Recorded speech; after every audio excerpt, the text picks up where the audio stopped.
For AntiWar.com, I'm Scott Horton. This is AntiWar Radio.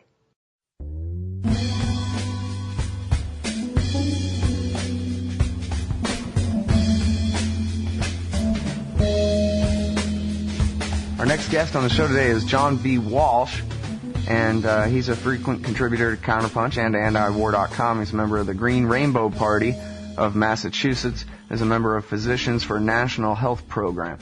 Welcome back to the show, John. How are you doing? It's nice to be back. And now you're a professor of something at somewhere, right? Yes, I'm a professor of physiology at the University of Massachusetts Medical School. Ah, there you go. And actually, I want to congratulate AntiWar.com. The only trace I saw in the U.S. media, and maybe I'm wrong here, of the fact that a province in Afghanistan has been lost to the Taliban. I mean, they run it now. There's no U.S. presence or other presence there is in AntiWar.com. So you picked it up from the Asia Times. So I think that's very interesting. Wait, which story exactly are you talking about? The Asia Times story? Asia Times, that there was a province where some short while ago was attacked. A U.S. outpost was attacked. Oh, and right. Some soldiers were killed. And then that also happened in a nearby province. But the place where the second attack occurred is now ruled, according to Asia Times, completely by the Taliban. There's no government presence there. There's no U.S. presence there. They've taken over, and it's right on the border with Pakistan. So, and people who think the situation is bad now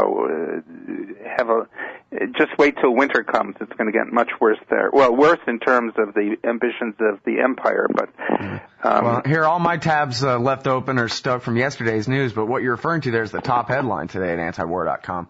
U.S. gives up Afghan province to Taliban. Yes, exactly. So well, we just had an hour-long discussion with Eric Margulies. Much of it was about the insanity of the continuing Afghanistan policy. And, well, we have this problem, John, as you've written about before, where the majority of the American people agree with you and me about the Afghanistan war. It should be over. I think polls also say that we're just the American population is just resigned to the fact that we don't have any power to do anything about it, and our government's going to keep waging war there anyway. But, at the same time that the number, the percentage of people who say that they're opposed to the war is growing, it seems like the seriousness with which they take it is kind of being diminished. And the anti-war movement, I don't know if there ever really was an anti-war movement, if there is really an anti-war movement in America, but whatever there was, it seems to have almost evaporated. You have kind of a general consensus against it, but no real activism. It's all gone. Well, again, I should, before we get to the main topic here, again, I think that progressive Democrats of America, so-called progressive Democrats of America, who claim to be an anti-war movement within the Democratic Party, among other things, they have just fallen apart since Obama won the election. And he's not just a Democratic candidate, he was their candidate. He was the candidate of the left wing, so-called, of the Democratic Party. And he has failed miserably there are more troops in Afghanistan and Iraq now than there were when Bush left office. So I think, and it's strange that Code Pink, and I congratulate you on the interview you had with Medea Benjamin, because I think her views stood exposed. It really was an interview in which the hypocrisy of, she's a board director of Progressive Democrats of America, and of certain elements, not the rank and file, but she and certain elements at the top of Code Pink came right through. It was there in her own words over and over again. There was no denying it. So I don't know. Norman Solomon is another one. He's another PDA board member. I think he might even be the president right now, and he's over there in Kabul too. The whole thing, they seem to be caucusing in Kabul. And I don't know what these busybodies are doing over there, whether they really believe that sending soldiers can advance the liberation of women. I don't think foreign troops can do that, and I think there's a heavy air of hypocrisy hanging over the whole left-wing operation cruising in and out of Kabul. As a matter of fact, last week there was a public beating of a woman in India, and as a witch. And maybe we should give up our nuclear alliance with India, and join China and bomb India to save the women. Maybe they can go and caucus in Calcutta or something. I don't know. But well, now I want to add a little bit of nuance. Not that it makes any sense, but she was against the occupation. She wanted all the soldiers gone, but she wanted somehow for the American government to still be able to build an Afghan nation just without any soldiers as force protection. But that is the dream too. I mean, what business is it of ours to determine how another people will be ruled? And what possibility is there really for a puppet government to be a representative government? It's impossible. You know, they're talking about corruption now in Kabul. It is, if you consider this, you have an occupying force. It has to have a friendly, quote unquote, friendly government. That means a puppet government by whatever means. And a puppet government means really it means that the people in that government have turned their backs on their own people to side with the foreign occupying force. Now, people who have such motivations, what are the chances they won't be corrupt? What motivations can there possibly be other than self-serving ones? And so that they take money and bribes and all the rest, that's a foregone conclusion. There can't be any other kind of puppet government but a corrupt one. It was true with Shanghai Shek. It was true with Diem in Vietnam. It's going to be true whether they put Abdullah in power or keep Karzai in power. It's also true increasingly in Pakistan. There is no other choice. A puppet government will be a corrupt government. It's inevitable. Yeah, but with all your criticism, you're objectively helping the Republicans. Well, too bad. I know. I'm probably also helping them subjectively. What does it matter? I don't care. But the thing that I wanted to talk a little bit about, because it's an upcoming item on the president's agenda, is his visit to China and the state visit of the Prime Minister of India to Washington. All right, let's talk about that. So I was in China for a few weeks back, and I recommend that people go there. It is the amount of energy and the amount of activity that's going on there is absolutely stupefying. And it is, although in the major cities, I don't think people will suffer much culture shock, because it seems like now you go to any major city in the world, it's all pretty much the same. But it's clear that China is not a rich country, but it's no longer a poor country, and the pace of its development is absolutely extraordinary. And so Obama will go there, and then as soon as he returns, he will host the first state dinner for the Indian Prime Minister. And I'm afraid that the United States has to make a choice here. I think that what we see unfolding is a U.S. Israeli-Indian alliance directed against China. Now, if China becomes a major economic power, the major economic power, and I don't see, if you do the numbers, how there's any denying that, then what is the United States going to do? Are we going to say, okay, we're not in a unipolar world any longer? Or will we try to defeat the Chinese, which seems crazy, in the only way we possibly could, which would be militarily? And for that, we need bodies in the neighborhood. Lots of them. Yeah, well, and India let me stop you them. right there. Hold on. The Chinese can deliver hydrogen bombs, or at least atomic bombs, to the United States with their 3-stage rocket. So, therefore, we have to be best friends with them forever. That's it. End of argument. I won. Right?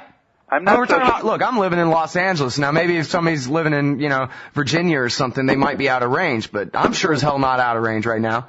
I'm not so sure that that's true, that you couldn't have proxy wars stirred up between India and China. I don't think India is capable of doing that, but India is now it's tied in militarily with joint exercises with the United States.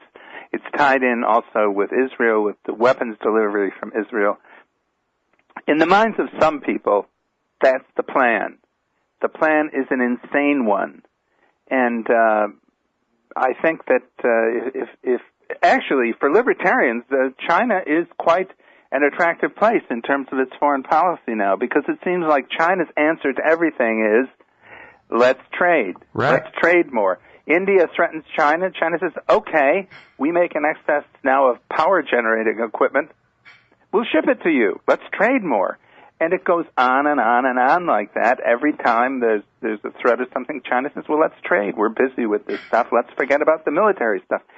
And if the United States persists in what it's doing, we will certainly hurt ourselves worse than we've hurt ourselves before. And the worst thing we may do is we may force upon China a more military outlook than it has. And that's one thing I learned when I was there, is that China's history, and this goes back to thousands and thousands of years, China's history is one not of invading, but of being invaded, and trying to hold together the Middle Kingdom, as they call it.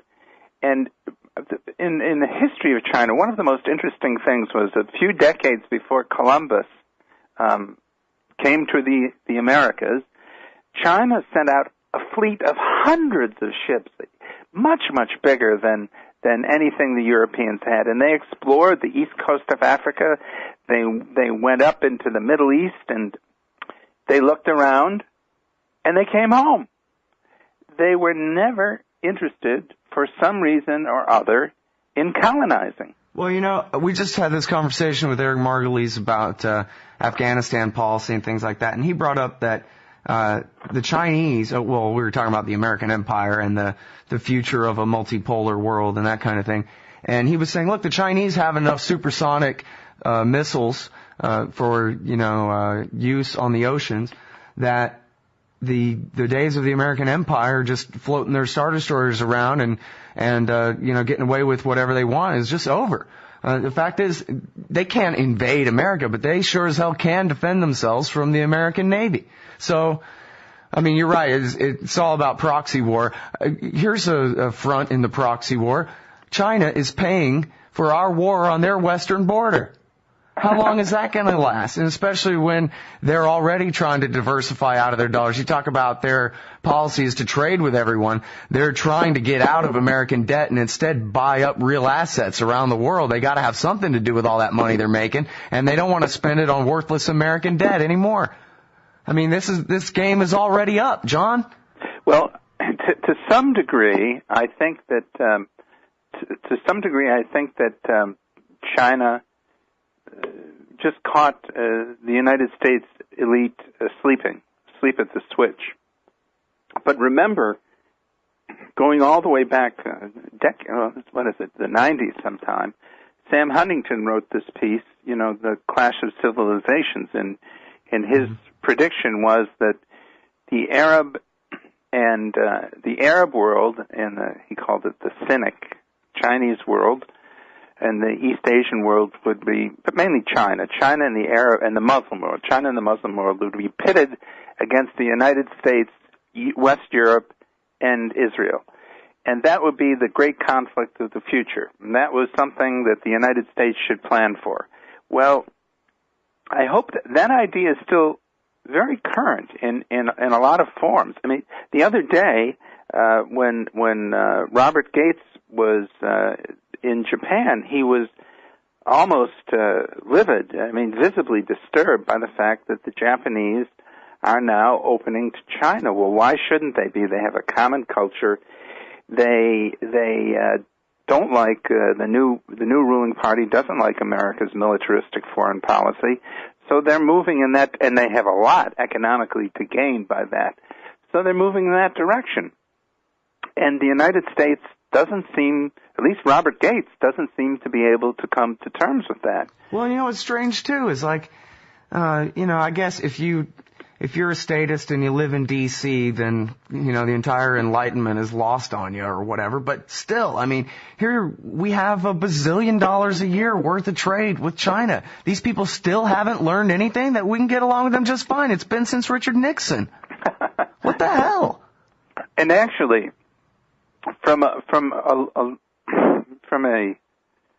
right or a libertarian point of view, I think it's not really understood that in many times that the Chinese Revolution was not a socialist revolution. What it was the overthrow of a feudal system in China, and when they celebrate the 60th anniversary, that's what they mean by liberation. That was the end of the feudal system. Now, where it's going to go from there is anybody's guess, but there was an interregnum there with the Cultural Revolution and so on. But other than that, the basic thing that happened in China is in that revolution. Well, two things happened. One, it was the end of serfdom. It was the end of feudalism. And two, it was anti-empire. That was U.S. and British Empire mainly, and Japanese. That was the key to this revolution. There was nothing really in that revolution, in and of itself, called themselves communists, okay, that would have threatened the United States. And, now it's kind of played out that way, where wherever China's headed, whatever you might think of its restrictions on civil liberties, which I think are, by the way, exaggerated, it is a player in basically a capitalist world economy. I know a guy who talked about going to business trips to China through the 1990s and saying that, over the space of 10 years, you just would not believe what happened to Shanghai. I mean, you're literally talking about podunk town basically turned into a couple of downtown Houstons combined. And it's not Shanghai, all just bubble economy crap. They're actually really producing things and making money and then investing that in all this expansion. He said it's like a miracle. It's unbelievable. Well, I think the standard of living for the average Chinaman is, comparatively speaking, it's immeasurable. Great. It's not great, but there are some things that are really very interesting. If you compare, for example, we'll compare India's development to China's development. Now, India never really pulled free of empire. It never got a full independence. And today, India is the literacy rate in India is about 60%. In China, it's over 90%. So that's a big difference. And actually, the discrepancy in Is it over 90% in China? Yeah. Do you know what it is in America? Oh, it's no. The official figures in America is about 99. It's quite good in America. Oh, it seem like people, I guess they can read a memo from their boss. They can't read a book, though. Well, that's another question. Yeah, that's a different question. I shouldn't conflate these things. And there again, India, women are in a much inferior position, so I would ask Code Pink. Again, it's a good reason to go bomb India with China to get the women more literate. The ones that don't die in the bombing. The ones that don't die in the bombing. Right. So, and I'll tell another thing to me, one of the most impressive things in Shanghai was, here I am talking about China, but one of the most impressive things actually was the darn subway.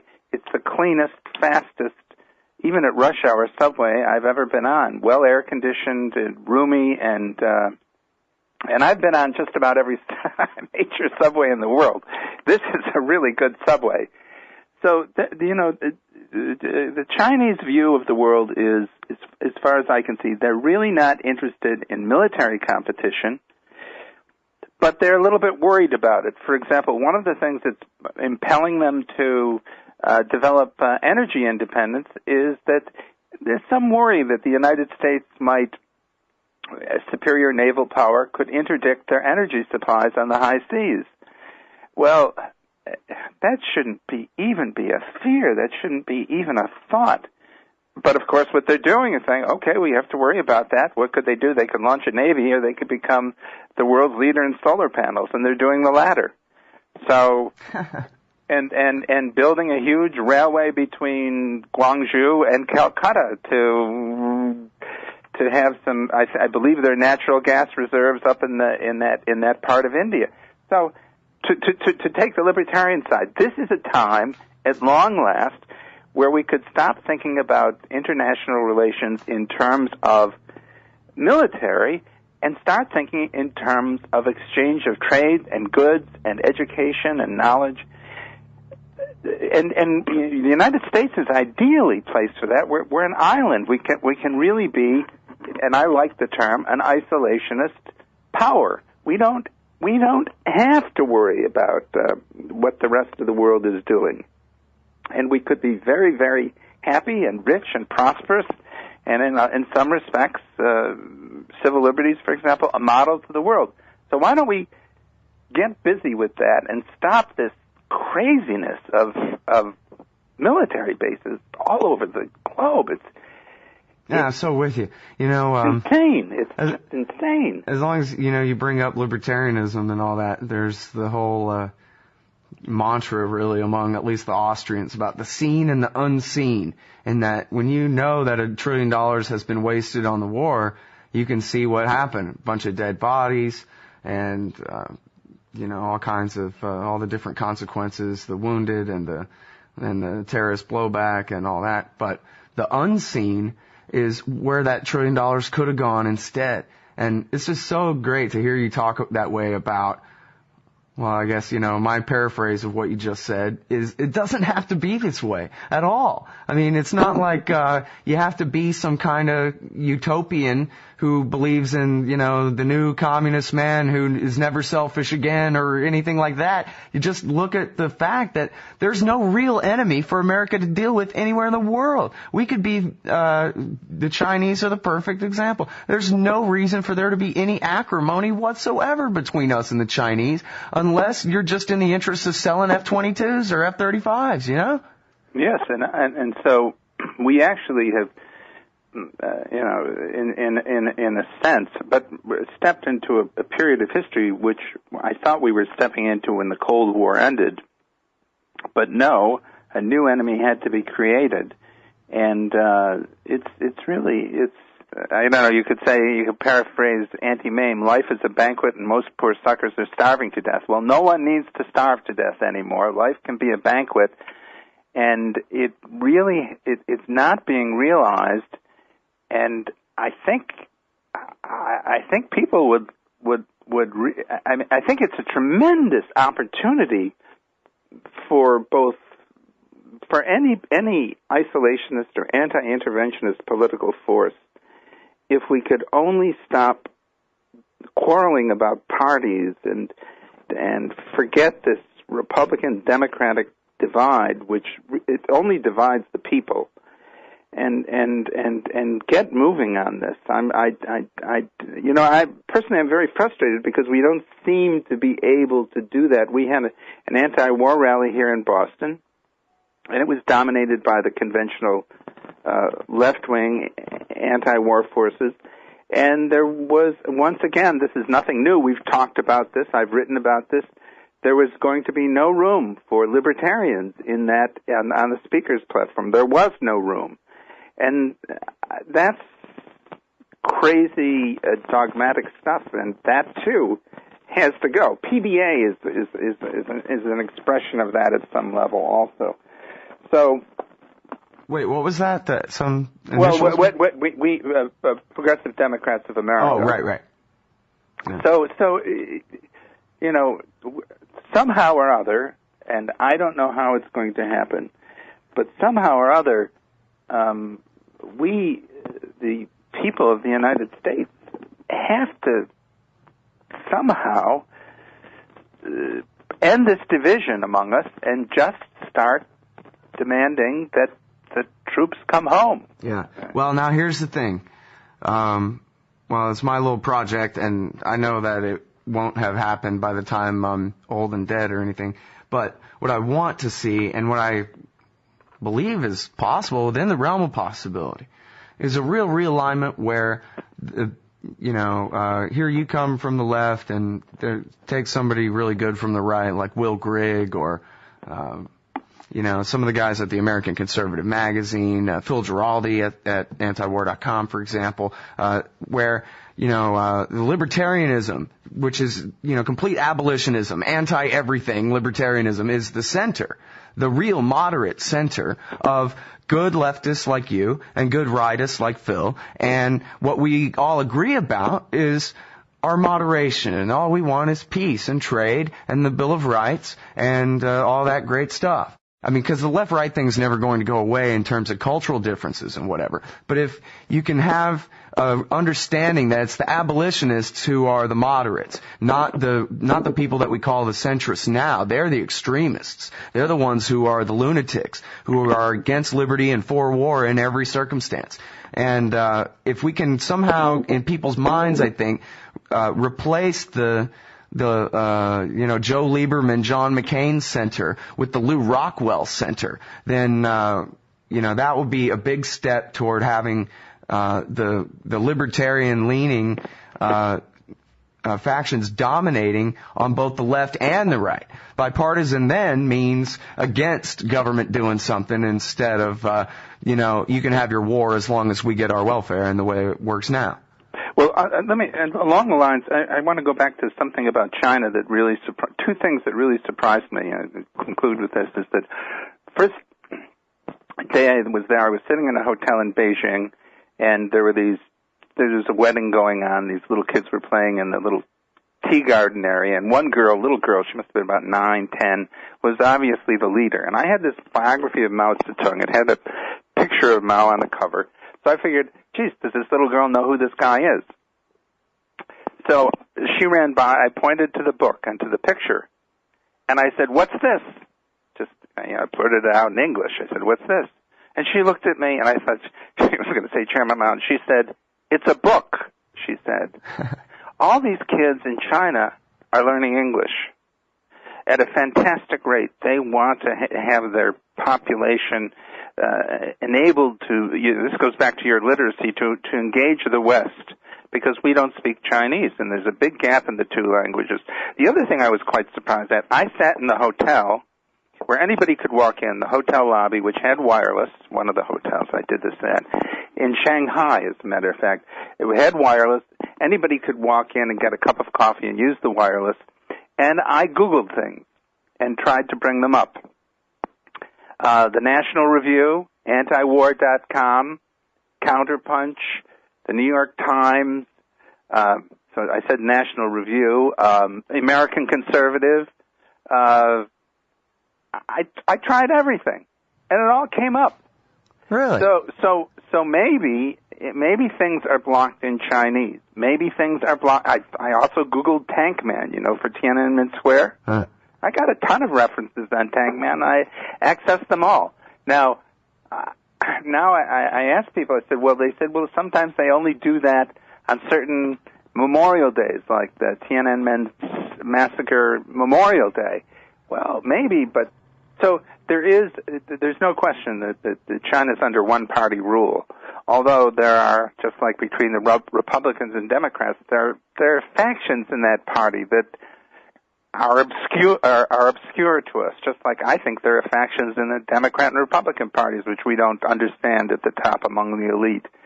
But the restrictions, as far as I could see, and I was operating in English on the Internet, but a lot of people speak some English and can at least type it and read it. Well, now wait a minute. Were you plugged in at the hotel or something, or this was out in the world out there? Well, it was just so the hotel had this coffee shop bar in the lobby. I wonder if that's just for appearances for the tourists and stuff. Well, you can perhaps, but there were Chinese walking in and out, sitting down, meeting, and whatever, and as far as I could see, anybody could walk in there and buy a cup of coffee. Now, I don't know about other places. I don't know. But even at that, it's not like if somebody wanted to, cruise the internet in throughout the world, if all they have to do is walk into a hotel lobby and buy a cup of coffee, that's not so very restrictive anymore. So I'm not sure that I'm not sure where things stand in China. I think they're dealing with an ever savvier population. They understand government propaganda when they see it. Like I think we can understand ours when we see it.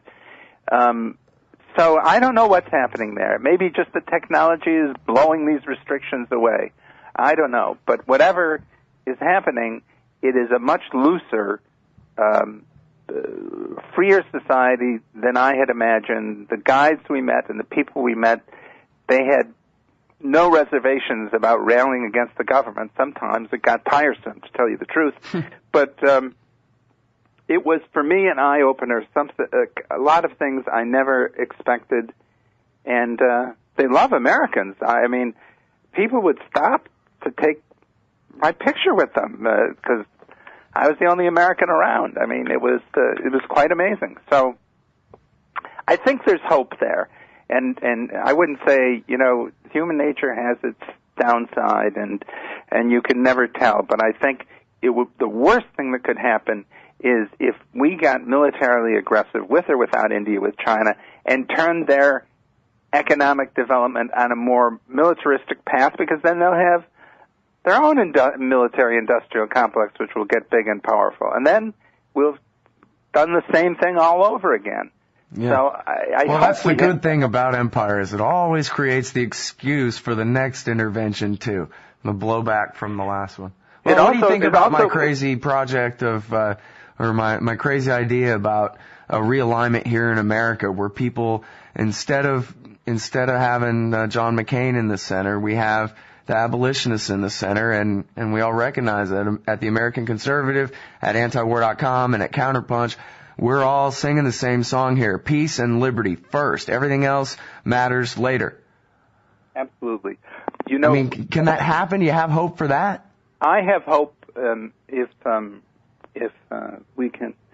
It's finding the resources and figuring the way to do this, and it's difficult because, and I'll go back to this again. I'm in the end, the two big problems with empire is number one, there are too many people making too much money from it, and number two, there are do-gooders that think that we can bring civilization to the world, to advance civilization by force of arms or being the biggest and the best. And I'll tell you, that was an illusion.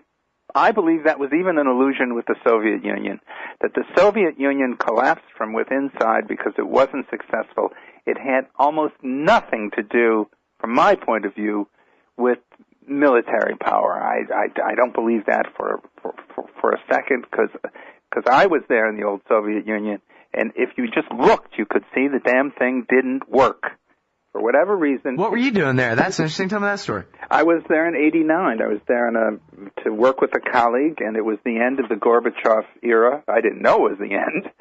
And I was very excited because of all this openness, glasnost, and perestroika and the whole business. It seemed like a very hopeful time. And in fact, to their credit, Reagan and Gorbachev, and after them, after Reagan, Bush won, pursued a very good policy. That policy only started to turn around under Clinton.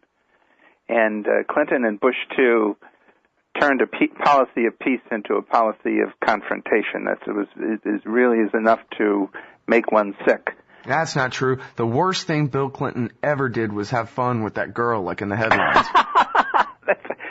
I never heard of the Branch Davidians being burned to death by the Army's Delta Force, or the war in Serbia that he launched just to celebrate his acquittal in the Senate, I guess. Any of the other crimes, the bombing on average of every other day, or actually you should take the conservative estimate by Jeremy Scahill, every 3 days. Bill Clinton bombed Iraq for 8 years straight. I mean, this guy's nothing but a Dick Cheney, and yet history will remember him as the peacetime president who presided over a bunch of really good times before that terrible George Bush came. Well, when I was there, when I was in Moscow at that time, the thing that really struck me is if you looked out over the city, there were cranes, there were building cranes, and but they never moved. So here was these cranes had been built, and that takes a lot of, that's, Karl Marx would call that past labor crystallized. That's a lot of human effort that went into making those cranes and devising them and getting the materials together and fabricating them, putting them in place, and then they stood there. And the only way you could get construction done rapidly was by importing a firm from Finland. You could see that it didn't work, that kind of centrally planned economy, at least to date, didn't work. There was no, and it wasn't going to work. And it didn't matter one fig whether we had armies all over the world or not. It was the system we had then, and this was better than the system the Soviets had then. I'm sorry, that's the verdict of history. And now we're turning our system into their system. Well, I don't know what we're doing with our system, but we sure have an elite on top that's robbing us blind and has no sense of patriotism in the sense of, by patriotism, a concern for the whole country, not just oneself. So, in any event, what counts is really the economy and the economic development, and that's also what counts for preserving our liberties in the end too. I believe that. Scott, I'm sorry, I have to go. Okay, well, I have the wolf at the door. Your time on the show today. Okay, well, thank you very much. Thank you very much for your time. Keep up the great work. All right, appreciate it. Take care. All right, everybody, that's John V. Walsh from Counterpunch.